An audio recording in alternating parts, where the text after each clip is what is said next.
Finally, nakahanap din ng malunggay ang person, kaya magsasabaw ako ngayon. So, meron kaming malunggay fresh na fresh. And then, lalagyan ko siya ng upo. So, ilalagay na natin yung kaldero yung ating chicken. So, diretsong luto na ito guys, probinsya style. Lalagay na natin yung ating sibuyas, luya. And then, lalagyan natin ng paminta. And lalagyan natin ng kapis. Lagyan natin ng bitchin. Siyempre, inikos na natin yan, char. And then, pakukuluan muna natin siya. Lulutuin muna natin siya sa sarili niyang katas. Siya style tong luto na to guys. So, i-mix natin yan.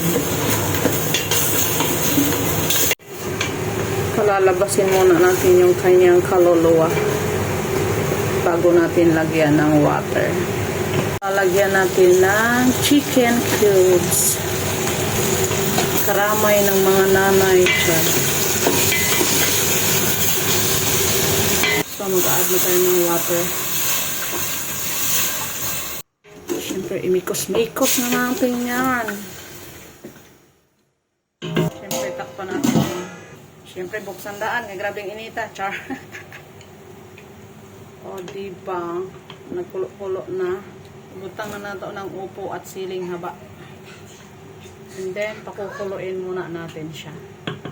So, ilagay na natin yung ating malunggay, yung ating mamahaling malunggay, char.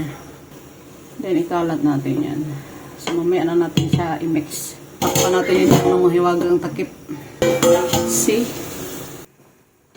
Ayan, luto ng aming tinolang manok ala probinsya style. Siyempre, tilawan na ito ni Bronsay lami-ami. Kalami. Siyempre, patitikimin natin ang ating Kiwi. Sinsya na kayo sa hair niya Daw kulikotong muli ko kung namit. So, hukad na mo guys. Ito ng ating tinuwang manok ala Nyura version. Char.